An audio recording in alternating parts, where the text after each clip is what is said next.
नमस्कार मित्रों। आज प्रस्तुत है मालती जोशी जी की एक कहानी, बेटे की माँ। कहानी शुरू करते हैं मित्रों। यह रिश्ता भैया के ससुर जी ने ही तय किया था। अम्मा ने एक तरह से यह भार उनके ही सिर डाल दिया था, और कहती भी तो किससे। भैया तो इस काम के लिहाज से बहुत छोटे थे, उनका अनुभव ही कितना था। जीजा जी थे जो दिन रात अपनी ही शान बघारा करते थे। अम्मा पर जब तब एहसान जताते रहते कि उनकी बिटिया का हाथ थाम कर उन्होंने उपकार किया था। वे यह भूल जाते थे कि दीदी की शादी बाबूजी के सामने हुई थी, और उसमें बाबूजी ने अपनी हैसियत से ज़्यादा ही खर्च कर डाला था। चाचा जी की लीला तो और भी न्यारी थी। एक ही शहर में रहकर महीनों शक्ल नहीं दिखाते थे। हाट बाजार में मिलते तो हाल चाल पूछने से कतराते थे कि कहीं कुछ लेना देना ना पड़े, लेकिन जान पहचान वालों के सामने यह दिखावा जरूर करते थे कि स्वर्गीय भाई साहब की गृहस्थी का भार ढोते ढोते उनके कंधे झुक आए हैं। भैया की इंजीनियरिंग की पढ़ाई का तो पता नहीं कहाँ कहाँ रोना रोया होगा। इसलिए यह बात एक तरह से तय थी कि हम दोनों की शादी के लिए इन दोनों का कोई एहसान नहीं लिया जाएगा। भैया के लिए तो खैर कोई समस्या ही नहीं थी। उन्हें नौकरी बाद में मिली, रिश्ते पहले आने लगे थे। सवाल तो मेरा था। अम्मा को बस मेरी शादी की चिंता ही घुन की तरह खाए जा रही थी। इसलिए उन्होंने सीधे समधी जी से ही बात की। देखिए भाई साहब, दो दो बार मेहमानों को झेलना मेरे बस का नहीं है। ना मेरे पास उतना पैसा है, ना काम बटाने वाले हाथ हैं। इसलिए मैं एक ही बार में सब निपटा कर छुट्टी हो लेना चाहती हूँ। किसी तरह इस लड़की के लिए एक वर जुटा दीजिए तो मैं फुर्सत हो जाऊँ। आपकी बेटी के सिर भी फिर कोई भार नहीं रहेगा। बेचारे पांडे जी समझ गए कि यह बहन जी का अनुरोध नहीं है, आदेश है। एक तरह से शादी की शर्त ही है। बेचारे अपनी बिटिया के लिए जूते चटका कर हलकान हुए जा रहे थे। अब यह एक और जिम्मेदारी सिर पर आ गई। अपनी लड़की के लिए वर खोजना फिर भी आसान है। आपको अपनी औकात हैसियत का पता होता है। भले बुरे की जिम्मेदारी भी आपकी अपनी होती है। दूसरों के लिए काम करते समय तो 10 बार सोचना पड़ता है, पर इंजीनियर दामाद पाने का लालच उन्हें बल दे गया, और वे मेरे लिए भी एक नायाब हीरा खोज कर ले आए। लड़का उन्हीं के शहर कानपुर का था। अंग्रेजी में गोल्ड मेडलिस्ट, एमए पीएचडी, अपना मकान, घर में केवल भाई भाभी। मकान भी 2 हिस्सों में बटा हुआ। जब मर्जी हो किराएदारों से खाली करवा कर अलग गृहस्थी बना लो। इतना अच्छा रिश्ता तो शायद हम लोग भी नहीं खोज पाते, और यहाँ खोजने को था ही कौन। देखने दिखाने का कार्यक्रम कानपुर में ही संपन्न हुआ। हम लोग भाभी की गोद भरने गए थे। भैया भी साथ हो लिए थे। वहीं उन लोगों को बुला लिया गया। परिचित तो थे ही। बात तय हो गई तो खुश हो गए कि परिचय अब रिश्ते में बदल जाएगा। हम लोग किसी तैयारी से नहीं गए थे, फिर भी चाचा जी ने लड़के को 101 रुपये देकर शगुन किया। उनकी भाभी ने मुझे एक साड़ी दी। सगाई के लिए साइत ढूंढने की बात थी, तो उनके भाई बोले, मैं इन ढकोसलों में विश्वास नहीं करता। बात तो हो ही गई है, अब आप शादी की तैयारी कीजिए। सब लोग बहुत खुश थे। ऐसे सुलझे हुए इंसान आजकल कहाँ मिलते हैं। दिवाली के बाद पहले 2 मुहूर्तों पर शादी करना तय हुआ।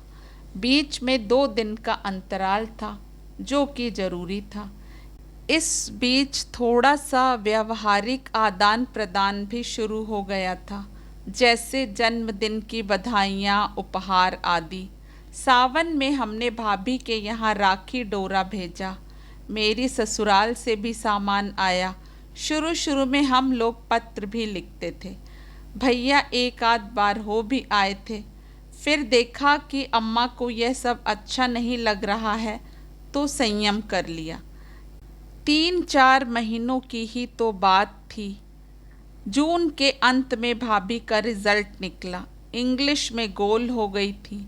भैया बहुत बिगड़े। मैं तो इंग्लिश लिटरेचर देख कर ही रीझा था, नहीं तो आजकल बीए पास लड़कियों को पूछता कौन है। उन्होंने फौरन अपने होने वाले बहनोई को पत्र लिखकर अनुरोध किया कि समय निकालकर सुषमा को थोड़ा कोच कर दें। मेरे लिए यह प्रतिष्ठा का प्रश्न है। तब भैया कहाँ जानते थे कि वे अपने ही पैरों पर कुल्हाड़ी मार रहे हैं। अम्मा के उत्साह का अंत नहीं था। अपना गठियावाद सब कुछ भूल कर वे तैयारी में जुट गई थी। उनकी खरीदारी जैसे खत्म ही नहीं हो पा रही थी। एक से गहने, एक सी साड़ियाँ, एक से स्वेटर्स, एक से सूट, बेटी और बहू में, बेटे और दामाद में वे कोई फर्क नहीं कर रही थीं। जो भी घर आता उनके सामने वे अपना बक्सा खोलकर बैठ जाती, उनकी प्रशंसा पाकर खुश होती। बाबूजी की मृत्यु के बाद पहली बार उन्हें इतना खुश देखा। फिर उस खुशी को पता नहीं किसकी नज़र लग गई। श्राद्धों तक तो अम्मा दम साधे बैठी रहीं, पर नवरात्रि के शुरू होते ही वे हरकत में आ गई। और वह जरूरी भी तो था, 2 शादियां थीं, कोई मजाक नहीं था। उन्होंने फौरन भाभी के पिता को पत्र लिखा कि वे कैसा इंतजाम कर रहे हैं, कितनों का कर रहे हैं, लिख भेजें ताकि लोगों को उसी प्रकार आमंत्रित किया जा सके। फिर राजेश के भाई साहब को भी लिखा कि वे कितने लोग आ रहे हैं, कैसी व्यवस्था चाहते हैं, लिखें ताकि यहाँ सब सिलसिलेवार हो सके। बैंड आप अपना लाएंगे कि हम यहाँ ठीक करें? क्या आपकी बारात में महिलाएं भी होंगी? क्या उनकी अलग व्यवस्था करनी होगी? अम्मा ने लगातार कोई 3-4 चिट्ठियाँ लिखी होंगी, पर कोई उत्तर नहीं आया। फिर टेलीग्राम दिए गए। पांडे जी तो उसे भी पी गए, पर राजेश के भाई साहब का 1-2 लाइन का पोस्ट कार्ड आया कि हो सके तो तारीख आगे बढ़ा दें। अम्मा तो एकदम बौरा गई। तारीख आगे बढ़ाना कोई मजाक है? यहाँ सबका बायना दिए बैठे हैं, वह तो डूब ही जाएगा। फिर दोबारा व्यवस्था होना क्या इतना सरल है? 4 महीने पहले से हॉल बुक कराना होता है। समय पर न हलवाई मिलते हैं, न बैंड वाले। शामियाने तक बुक हो जाते हैं। हार कर अम्मा ने जीजा जी को कानपुर भेजा कि ठीक से सारी बातें तय करके आए। किया धरा तो उन्होंने कुछ भी नहीं, उल्टे आते ही बरस पड़े।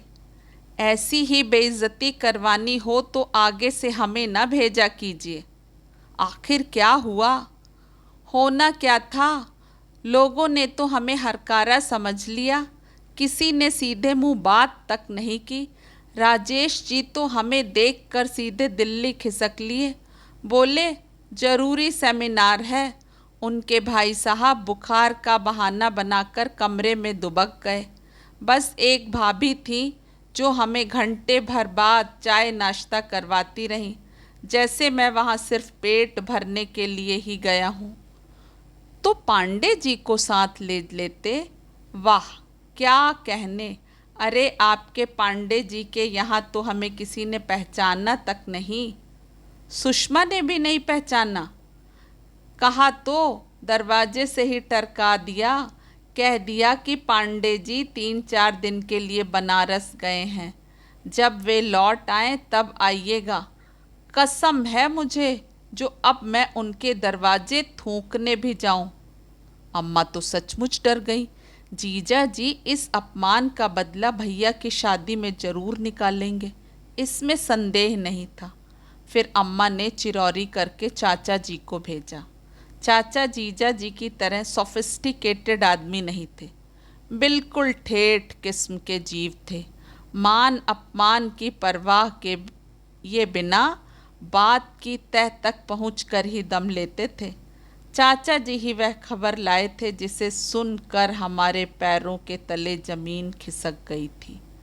खबर सचमुच बहुत भयानक थी। अंग्रेजी साहित्य पढ़ते पढ़ाते सुषमा और राजेश एक दूसरे को कब पढ़ने लगे थे किसी को पता ही नहीं चला। जब पता चला तब बहुत देर हो चुकी थी। समझाने बुझाने के सारे प्रयास विफल हो गए और फिर एक दिन किसी मंदिर में फेरे लेकर इन लोगों ने वह विषय ही समाप्त कर दिया। पांडे जी बेचारे क्या कहते, बस चाचा जी से क्षमा मांगते रहे। लेकिन राजेश ने साफ कह दिया, सगाई वगैरह तो हुई नहीं थी। I was not legally bound to her. अगर सगाई हो भी जाती तो भी क्या फर्क पड़ना था। मन क्या कभी इन बंधनों की परवाह करता है। सुषमा को ही सगाई का बंधन कहाँ रोक पाया। अम्मा तो गुस्से से पागल हुई जा रही थी। उस दिन भैया जैसे ही काम से लौटे वे उन पर टूट पड़ी। और पढ़ा लो अंग्रेजी, पता नहीं रानी जी को कहाँ की कलेक्टरी दिलवानी थी। अरे नहीं आती थी अंग्रेजी तो ना सही हिंदी में बात करती तो क्या तुम छोटे हो जाते। और अब 4 लोग सुनेंगे तो कितनी इज्जत बढ़ेगी। चुड़ैल सबके मुंह पर झाड़ू फेर कर चली गई। भैया हत बुद्ध से अम्मा का प्रलाप सुनते रहे। उनकी समझ में उसका सिर पैर कुछ भी नहीं आ रहा था। बड़ी देर बाद उनको पता चला कि माजरा क्या है और वे पत्थर हो गए। मैंने सोचा था कि उनकी प्रतिक्रिया भी अम्मा की तरह विस्फोटक होगी, पर वे बुत बने बैठे रहे। थोड़ी देर बाद बिना कहे सुने बाहर चले गए। 12 घंटे बाद उनका क्षत विक्षत शरीर ही वापस लौटा था। इस अपमान को, इस लज्जा को वे बर्दाश्त नहीं कर पाए और रेल के सामने कूद गए थे। मरना तो मुझे भी था, पर अम्मा को देखकर जी कड़ा कर लिया। इस वज्रपात को वे अकेले कैसे झेलती। दुख की इस घड़ी में मेरे सिवा और कौन था जो साए की तरह उनके साथ रहता। निसंदेह उनका दुख मेरे दुख से बहुत बड़ा था। तब से साल पर साल गुजरते चले जा रहे हैं। उम्र मुट्ठी से रेत की तरह फिसलती जा रही है और मैं हूँ कि वहीं खड़ी हूँ जहाँ 25 साल पहले खड़ी थी। ट्रेंग ट्रेंग ट्रेंग एक साथ पता नहीं कितनी घंटियाँ बज उठी थी। तंद्रा टूटी तो देखा कंडक्टर कान के पास खड़ा चिल्ला रहा था, बहन जी उतरना नहीं है। हड़बड़ा कर उठ खड़ी हुई तो देखा सारी बस मुझे घूर रही है। कंडक्टर रोज का परिचित था इसलिए सज्जनता बरत रहा था, पर यात्रीगण मुझे क्या क्षमा करते। यह आधे मिनट की देरी भी उनके लिए असह्य थी, इसलिए उतरते समय कितनी ही फबतियाँ सुननी पड़ी। आजकल तो लेडीज़ भी भांग पत्ती खाकर चलने लगी हैं। अरे किसी के ख्यालों में खो गई होंगी इस उम्र में। शर्म से गड़ गई मैं। रास्ता चलते हुए भी जैसे ये आवाज़ें मेरा पीछा करती रहीं और मैं कुढ़ती रही। क्या ज़माना आ गया है। लोगों में जरा भी लिहाज नहीं रह गया है। जो मुंह में आया बक देते हैं। साथ वाले भी उन्हें टोकते नहीं, उल्टे ही करके हंस देते हैं। चलते चलते मैं अचानक ठिठक गई। अपने भुनभुनाते मन को मैंने ठीक से टटोला तो स्तब्ध रह गई। मुझे ज़्यादा वह उम्र वाला फिक्रा ही चुभा था। गोया 43 साल की उम्र में कोई किसी के ख्यालों में डूब ही नहीं सकता। अगर यह सच होता तो क्या मैं अतीत को इतनी बारीकी से याद रख पाती? क्या उस भयावह अनुभव को फिर से जी पाती? अतीत के चलचित्रों में जो बार बार झांक रहा था, मुझे झकझोर रहा था, वह चेहरा किसका था? राजेश का ही तो था। और इतने दिनों से मैं यह भ्रम पाले हुए थी कि मैं सब कुछ भूल चुकी हूँ। वक्त का तकाजा भी वही था। इस उम्र में कितनी हिकारत से कहा था उस लड़की ने, जैसे किसी को याद करने का ठेका सिर्फ यौवन ने ले रखा हो। और 43 साल की उम्र में क्या कोई बूढ़ा हो जाता है? खैर, उसका भी क्या दोष। मेरा सूखा शरीर, रूखा चेहरा और खिचड़ी बाल देखकर अक्सर ही लोग मुझे 50 के पार पहुंचा देते हैं। कई बार मन होता है कि बाल रंग लिया करूं, पर हिम्मत ही नहीं होती। अम्मा की घूरती निगाहों से डर लगता है। कई बार इच्छा होती है अम्मा कभी तो कहें कि तू कैसी होती जा रही है, जरा तो अपनी सेहत का ख्याल किया कर। पर अम्मा कभी कुछ नहीं कहती। उन्हें अपना ही रोना रोने से फुर्सत नहीं मिलती। दिन भर बिसूरना और उसास भरना उनके पास यही दो काम रह गए हैं। अम्मा, तुम्हें वो मिसेस अहीरवार याद है? उस दिन पार्टी में आई थी। खूब याद है। और बिट्टो, हम कहे देते हैं ऐसो वैसों को घर में मत लाया करो। हाँ, जिस तिस के जूठे बर्तन हम नहीं धोएंगे। हाँ, यानी अम्मा को अब तक उस बात का मलाल बना हुआ है। 2 महीने पुरानी बात भी उनके जहन में अब तक ताज़ा है। पहली बार घर में किसी को बुलाया था, जश्न करने का तो कभी मौका ही नहीं आया। सब पीछे पड़ी रहती थी। ऊपर छत पर बरसाती नुमा एक कमरा बनवाया था, उसी का बहाना लेकर सबको चाय पर बुला लिया था। दिन भर अम्मा बड़े चाव से सब कुछ बनवाती रहीं। सबका स्वागत भी उन्होंने बड़ी आत्मीयता के साथ किया। पर जैसे ही मैंने एक एक का परिचय देना शुरू किया, उनके चेहरे का रंग बदलने लगा।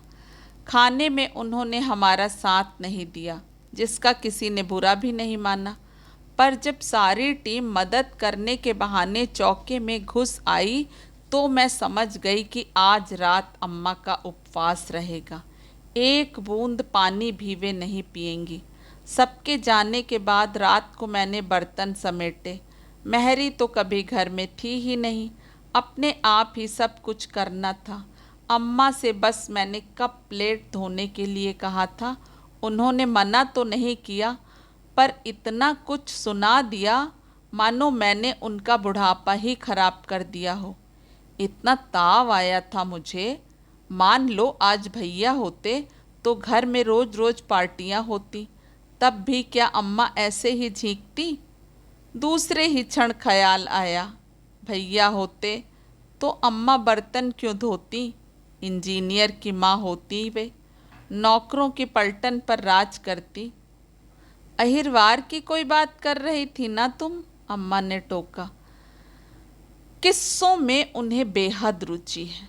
समझती हैं कि बिट्टो ने जब बात उठाई है तो बेमतलब नहीं होगी।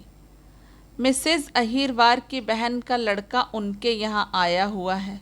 सो अकेला नहीं है अम्मा, एक लड़की भी साथ में है। कानपुर के वाजपेयी परिवार की है। लड़की की माँ ने जहर खा लिया है, बाप को हार्ट अटैक हो गया है। दोनों अस्पताल में भर्ती हैं।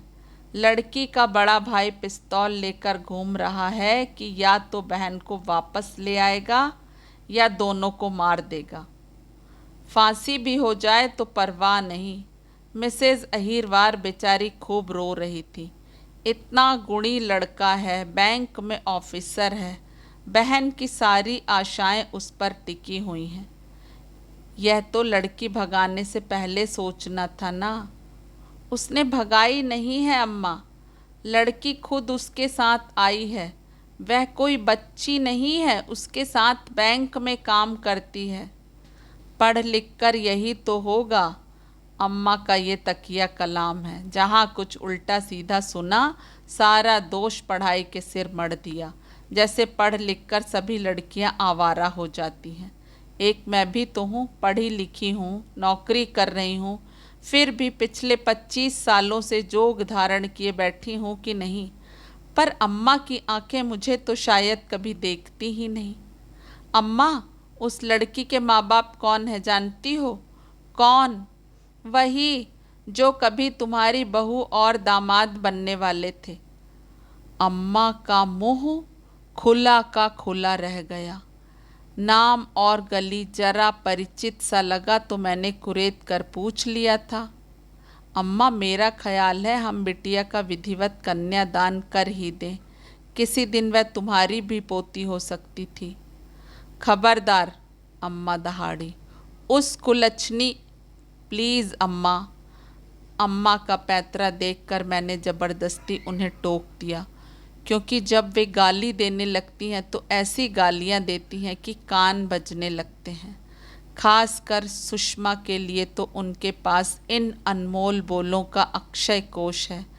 राजेश हर बार साफ बच जाते हैं, क्योंकि हत्या तो भैया की हुई है। मुझे भी किसी ने जिंदा लाश बना दिया है, यह उन्हें नज़र नहीं आता। मेरे टोकने से अम्मा की धारा प्रवाह गालियों पर ब्रेक तो लग गया, पर उनका बुदबुदाना अब भी जारी था। अम्मा, मैंने कहा, क्यों अपनी जबान गंदी करती हो? अपनी करनी तो वे खुद ही भोग रहे हैं। बिट्टो, यह तो होना था। बबूल में भी कभी आम फले हैं। ऐसी माँ की कोख से सती सावित्री तो पैदा होने से रही। इसलिए तो कहते हैं कि भगवान के घर देर है अंधेर नहीं है। सच, आज तो मुझे बड़ी तसल्ली हो रही है। कलेजे पर ठंडक पड़ गई है मेरे। जितना उसने मुझे रुलाया है, भोलेनाथ उससे ज़्यादा उसे कल पाएंगे। मरते समय कोई पानी देने वाला भी पास में ना होगा। अम्मा बदस्तूर शुरू हो गई थी। घर की दीवारें उनकी बद्दुआओं से प्रतिध्वनित हो रही थी। एक एक शब्द कानों पर हथौड़े की तरह पड़ रहा था, पर अब उन्हें चुप कराने की सामर्थ्य मुझ में नहीं थी। पूरी शाम उनका बड़बड़ाना जारी था। रात खाना खाते समय भी खासे मूड में थी। बार बार कह रही थी, तुझे अच्छा नहीं लगेगा इसलिए रुक गई, नहीं तो आज ठाकुर जी को हलवा पूड़ी खिलाने का मन हो रहा था। कितने दिनों बाद उन्होंने एक अच्छी खबर सुनाई है, जी खुश हो गया। आज मेरी आत्मा को शांति मिली। सालों साल मैंने आँखों में रात काटी है, आज मैं चैन की नींद सोऊंगी। मुझे लेकिन रात भर नींद नहीं आई। फुर्सत में लेटे लेटे जब अपना ही मुआयना किया तो मैं चकित रह गई।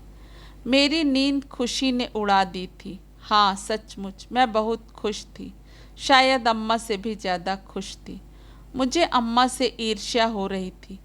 कितनी सुखी हैं वे, बेखटके मन की बात कह डालती हैं, और मैं सभ्यता का मुखौटा ओढ़े बेवजह अपने में कुढ़ रही हूँ। अपना यह स्वांग किसे दिखाना है मुझे, किसे रिझाना है? मैं खुल कर कहती क्यों नहीं कि आज मेरे कलेजे पर भी ठंडक पड़ी है, मेरी बद्दुआएं भी रंग लाई हैं। तुमने हम दोनों भाई बहनों की जिंदगी उजाड़ दी थी। आज तुम्हारे दोनों बच्चों के सिर पर भी काल नाच रहा है।